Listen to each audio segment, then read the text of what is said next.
नवंबर का महीना शुरू हो गया है। प्रैक्टिकली सियासत का फाइनल राउंड भी शुरू हो गया है और हमारी इतलात के मुताबिक नवंबर के पहले ही हफ्ते में बहुत सारी हैपनिंग्स होने जा रही हैं। कोई जमहूरियत पसंद शख्स जिसने जमहूरियत की खातिर कुर्बानियाँ दी हों, जो जमहूरियत का दाई हो, जो जमहूरियत का चैम्पियन हो, मुल्क में जमहूरी निज़ाम चाहता हो, वो कभी भी अपने मुँह से सोचे समझे या इवन गैर दानिस्ता तौर पर भी अनकॉन्शियसली भी अपने मुँह से ये अल्फाज अदा नहीं कर सकता कि लगा दे मार्शल्लाह। जिसको अस्सलाम वालेकुम मेरे सादा से पाकिस्तानियों, मेरा नाम रेहान तारिक है और आप मेरा यूट्यूब चैनल और फेसबुक पेज देख रहे हैं। शायर ने तो कहा था कि उसे कहना दिसंबर आ गया है, लेकिन ज़रा सी तब्दीली के साथ ये कह दीजिए कि उसे कहना नवंबर आ गया है तो पाकिस्तानी सियासत पे बिल्कुल ठीक और फिट बैठता है। नवंबर का महीना शुरू हो गया है। प्रैक्टिकली सियासत का फाइनल राउंड भी शुरू हो गया है और हमारी इतलात के मुताबिक नवंबर के पहले ही हफ्ते में बहुत सारी हैपनिंग्स होने जा रही हैं। वो क्या हैपनिंग है ख़ास तौर पे जो नवंबर के पहले ही हफ्ते में होने जा रही है, ये थोड़ा सा आगे चलकर बताते हैं। लेकिन उससे पहले इमरान खान साहब का वो स्टेटमेंट जो रात भर से मेरे माइंड से स्ट्राइक कर रहा है, वो है लगा दे मार्शल्लाह। निजी टीवी चैनल को एक इंटरव्यू देते हुए इमरान खान साहब ने कंटेनर पर खड़े होकर एक सवाल के जवाब में ये कहा, जब उनसे ये पूछा गया तो क्या मार्शल्लाह लगने जा रहा है, तो उन्होंने कहा लगा दे मार्शल्लाह, मेरी तरफ से लगा दे मार्शल्लाह। यानी कितने बड़े डेमोक्रेट हैं, कितने जमहूरियत पसंद हैं, उनकी ये थॉट, उनकी बल्कि यूँ कहिए कि पूरी की पूरी सियासत का निचोड़ इस जुमले में है कि लगा दे मार्शल्लाह। ये जुमला जितनी बार सुने उतना कम है। इमरान खान साहब ने जो कहा है, आप जाइएगा उस टीवी इंटरव्यू को सुनिएगा और बार बार सर धुनिएगा इमरान खान साहब ने क्या कहा है, लगा दे मार्शल्लाह। ये जुमला बार बार मेरे दिमाग से स्ट्राइक कर रहा है, लगा दे मार्शल्लाह। कोई जमहूरियत पसंद शख्स जिसने जमहूरियत की खातिर कुर्बानियाँ दी हों, जो जमहूरियत का दाई हो, जो जमहूरियत का चैम्पियन हो, मुल्क में जमहूरी निज़ाम चाहता हो, वो कभी भी अपने मुँह से सोचे समझे या इवन गैर दानिस्ता तौर पर भी अनकॉन्शियसली भी अपने मुंह से ये अल्फाज अदा नहीं कर सकता कि लगा दे मार्शल्लाह। जिसको असल में इदराक है कि मार्शल्लाह किसको कहते हैं। आमरीत के बदतरीन दौर जिसने देखे हैं, जिसने आमरीत के दौर में कोड़े खाए हों, जिसने आमरीत के दौर में ज़बान बंदी बर्दाश्त की हो, जिसने आमरीत के दौर में पसे ज़िंदान रहकर वक्त गुजारा हो, जिसने आमरीत के दौर में जमहूरी स्ट्रगल की हो, वो कभी भी ये नहीं कह सकता कि लगा दे मार्शल्लाह। इमरान खान साहब जब ये कह रहे हैं कि लगा दे मार्शल्लाह, तो लगता ये है कि वो अब मुकम्मल तौर पर नाउमीद, मायूस, नाकाम और बिखरे बिखरे से हैं। ये क्यों हो रहा है? ये इसलिए हो रहा है कि गुज़श्ता रोज़ नवाज़ शरीफ साहब ने एक ट्वीट की और नवाज़ शरीफ साहब ने उस ट्वीट के अंदर वज़ीर आज़म पाकिस्तान और अपने छोटे भाई शहबाज शरीफ साहब को तंबीह की, मशवरा दिया कि आपने इमरान खान से कोई मुज़ाकरात नहीं करना है।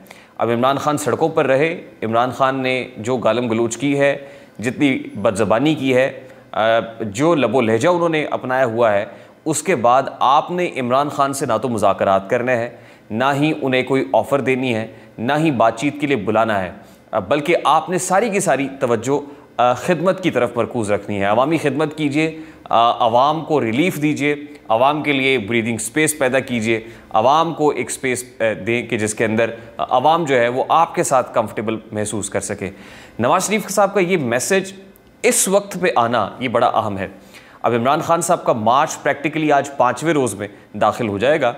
वो 5वें रोज़ मार्च का जिस तरह से वो आगाज़ करते हैं कि सुबह तकरीबन कोई 12-1 बजे इमरान खान साहब रवाना होते हैं, मुकर्रर मकाम के ऊपर पहुँचते हैं, वहाँ के जो मुतल्लिका अज़ला हैं वहाँ के लोग इकट्ठे होते हैं, वहाँ की मैनेजमेंट इकट्ठी होती है, इमरान खान साहब एक ख़िताब फरमाते हैं, शाम ढले वो घर लौट आते हैं, वापस आ जाते हैं, नरमो गर्म बिस्तर के ऊपर आराम फरमाते हैं और फिर अगला दिन शुरू होता है। यानी ये एक मुनफरिद मार्च है अपनी नौइयत का।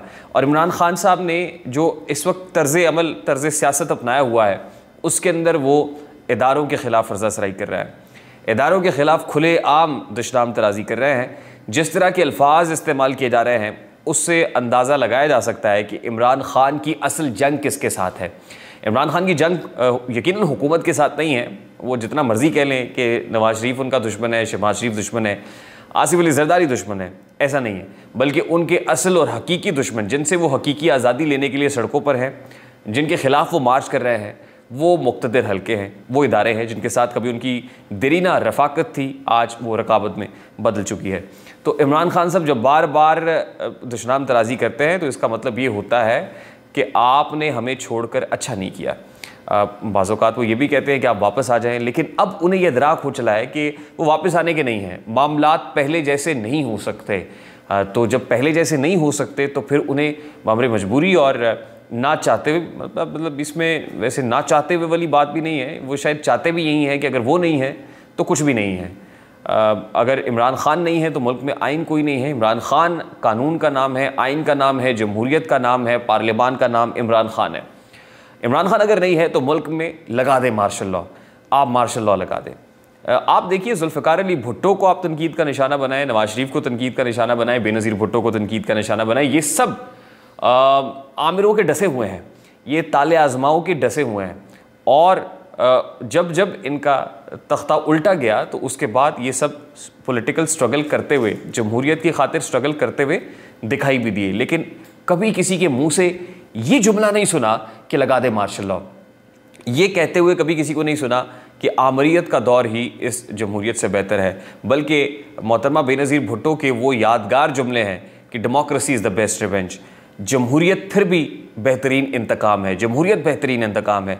फिर उनके बेटे ने इस जुमले को कैरी किया और फिर ये जुमला जब पार्लियामान के अंदर खड़े होकर और पार्लियामान से बाहर ये बोला तो इससे एक डेमोक्रेटिक थॉट ज़रूर रिफ्लेक्ट हुई कि जमहूरियत ही यकीनन बेहतरीन इंतकाम है।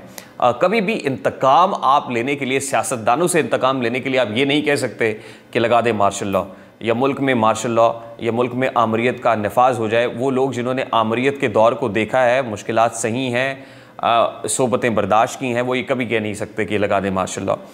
हमारी इत्तलात के मुताबिक हमारी खबर ये है, अब खबर की तरफ बढ़ते हैं, कि फ़ौज ने तो अपने आप को सियासत से बेदखल किया हुआ है। आज से चंद रोज़ पहले हमने आपको ये बताया था कि 15 नवंबर की तारीख दी गई है कि 15 नवंबर तक अपने मामलात तमाम पॉलिटिकल स्टेक होल्डर्स मिल बैठकर मुज़ाकरात की मेज़ पर हल कर लें। लेकिन अब जो सियासी नक्शा है वो ख़ासा तब्दील हो चुका है। अब इमरान खान सड़कों पर है। जिस तरह से उन्होंने जो जुमलाबंदी की है, जो बातें की हैं, उसके बाद मुक़्तदिर हलकों की जानिब से ये मैसेज लाउड एंड क्लियर है। पहले जो पॉलिटिकल फोर्सेस को मैसेज दे रहे थे कि आप बैठकर मामलात को हल करें, अब वो ये कह रहे हैं कि आपने कतन किसी के साथ नहीं बैठना है, कतन किसी से कोई बात नहीं होगी। ख़ासकर इस ज़ुबान के बाद तो किसी को बैठकर आप कोई ऑफ़र दें, ये हो ही नहीं सकता। तो ये मैसेज अब मुक़्तदिर हलकों की जानिब से क्लियरली दे दिया गया है कि किसी के साथ बैठने की कोई गुंजाइश अब मौजूद नहीं है। जिसके बाद पाकिस्तान मुस्लिम लीग नून के ताहयात कायद साबिक़ वज़ीर आज़म जनाब नवाज शरीफ साहब ने लंदन में बैठकर ट्वीट की और उस ट्वीट से अपनी थॉट भी रिफ्लेक्ट कर दी। आज से पहले तो इस्टेब्लिशमेंट नवाज शरीफ को भी कह रही थी कि आप इलेक्शन करा दें। नवाज शरीफ अड़े हुए थे, इस बात का बरमला एतराफ़ इमरान खान साहब ने किया, लेकिन अब नवाज शरीफ मज़ीद डट के खड़ा हो गया है, क्योंकि अब उन्हें जो इस्टेब्लिशमेंट का मिजाज है वो भी दिखाई दे रहा है कि इस्टेब्लिशमेंट भी ये हुकूमत से भी चाह रही है कि आपने भी किसी के साथ बैठना नहीं है। अब जब इस्टेब्लिशमेंट भी ये चाह रही है, हुकूमत भी ये चाह रही है, तो इसका मतलब ये कि अब सफ़ा सेम हो गया है। अब उस सेम पेज के अंदर बहुत सारे लोग मार्केट के अंदर कल सुबह से ये ख़बरें गर्म हैं कि एक प्रेस कॉन्फ्रेंस होगी, बड़ी धुआंधार, बड़ी धमाकाखेज़ प्रेस कॉन्फ्रेंस होने वाली है। देखिए, अब जो भी प्रेस कॉन्फ्रेंस होगी वो आप फैसल वोडा पार्ट 2 समझ लीजिएगा। फैसल वोडा साहब ने जो प्रेस कॉन्फ्रेंस की थी वो भी एक नकबज़नी थी अपने ही सफ़ों के अंदर, और ये नकबज़नी कौन कराते हैं ये आप बखूबी जानते हैं। अब भी जो प्रेस कॉन्फ्रेंस करेगा, मतलब बहुत सारे नाम इस वक्त मार्केट में ज़ेर गर्दिश हैं, वो साबिक़ चीफ जस्टिस साकिब निसार का नाम हो, वो शुजा पाशा का नाम हो, कुछ लोगों ने तो फैज़ हमीद का नाम भी खुशी से झूमते हुए ले लिया, वो कोई भी हो, लेकिन उसका मकसद, उससे मुराद उन हलकों में नकबज़नी है जो इस वक्त सर उठा के और एड़ियाँ उठा कर बात कर रहे हैं। वो ये सिर्फ ये कहना मकसूद होगा कि एड़ियाँ उठा कर चलने से कुछ नहीं होता, मेरे रकीब से कह दो कि अपने कद में रहे, तो अपने कद में रखना मकसूद होगा। ये बताना होगा कि आप कैसे आए थे, आपको कौन लेकर आया था, हमारा खून भी शामिल है तज़ीने गुलिस्तां में, हमें भी याद कर लेना चमन में जब बाहर आए। तो उसका मकसद सिर्फ इतना होगा, सिर्फ एक नेगेटिव ब्रांडिंग उसका मकसद होगा। तो वो जो मर्जी प्रेस कॉन्फ्रेंस हो, कतन उसका कोर्ट केसेस के ऊपर रिफ्लेक्शन नहीं होगा, बल्कि अवाम को ये बताना मकसूद होगा कि ये असल हकीकत है। इस वक्त जो लोग आपके सामने हकीकी आज़ादी की बात कर रहे हैं, उनकी हकीकत ये है, वो हकीकत अवाम के सामने आशिकार करना मकसद होगा और सिर्फ नकबज़नी होगा। तो एक और अहम और तहलका खेज़ खबर यह है, जाते जाते आपको दे रहे हैं, कि हमारे ख्याल में जो खबर आ रही है वो ये है कि मियाँ साहब जब चाइना के लिए रवाना हो रहे हैं तो चीन जाने से पहले एक बड़ी अहम समरी के ऊपर दस्तखत करके जाएंगे। वो अहम समरी वो किसके ऊपर दस्तखत हो सकते हैं? नवंबर आ गया है, अब आप डॉट्स को कनेक्ट कर लें। मुझे रेहान तारिक को इजाज़त दीजिए, अपना बहुत सारा ख्याल रखिएगा। अस्सलाम वालेकुम।